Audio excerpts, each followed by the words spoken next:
बचपन से ही दिखने में सुंदर नहीं थी, लेकिन अमीर बाप की बेटी सृष्टि पर उसकी माँ जान छिड़कती।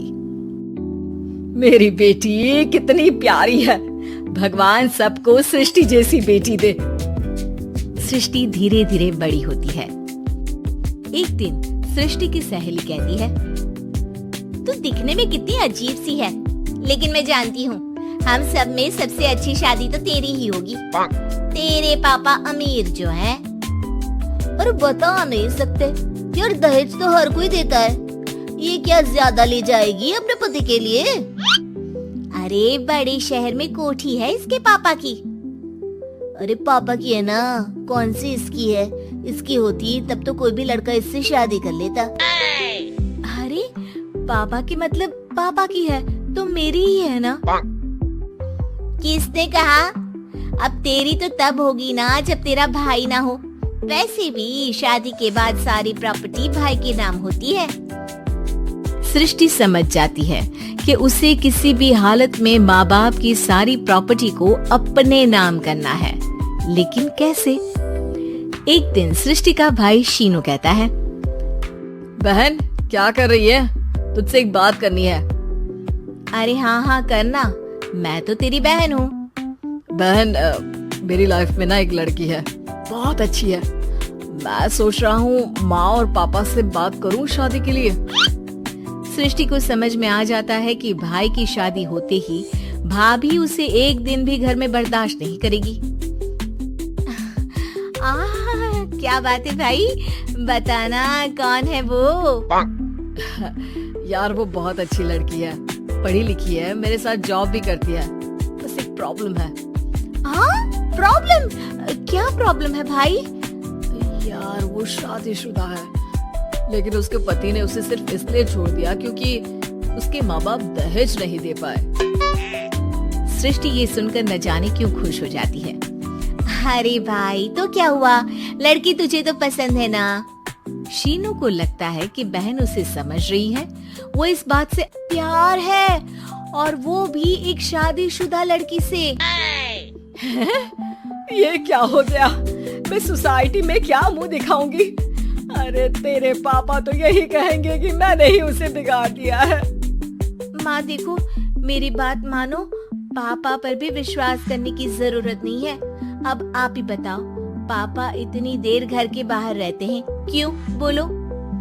अरे बेटा वो तो नौकरी करते हैं ना।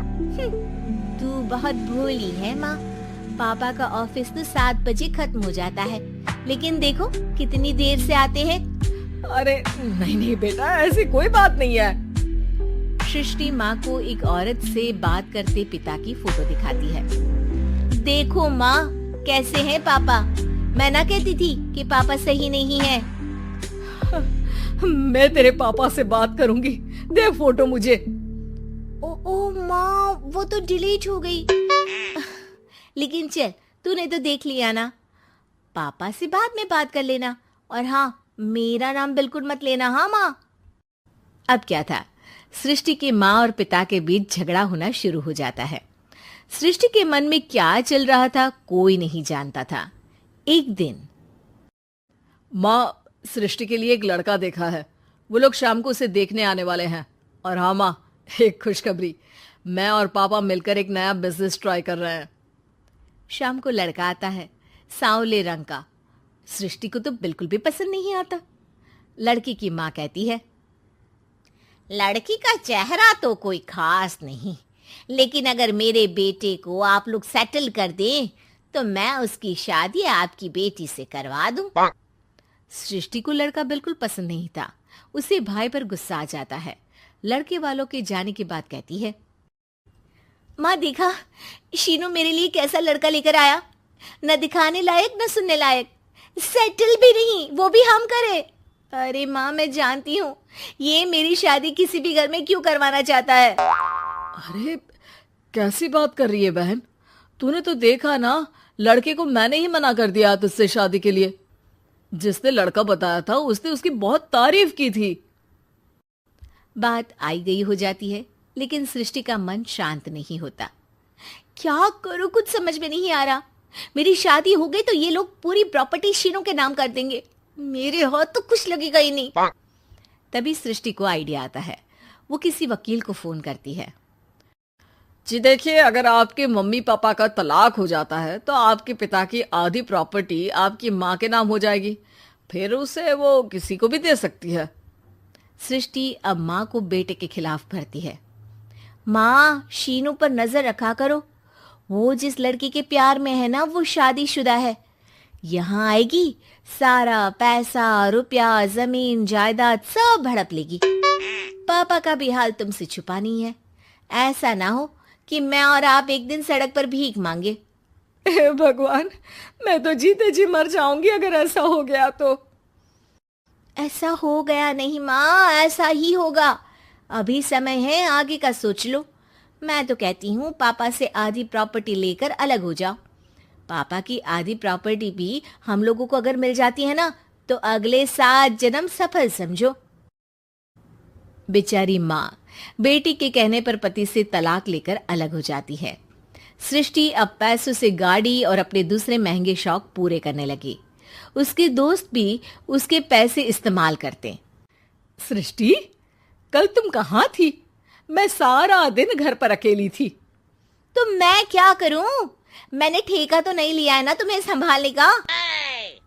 माँ को सृष्टि से ये उम्मीद नहीं थी। वो बैठकर रोने लगती है।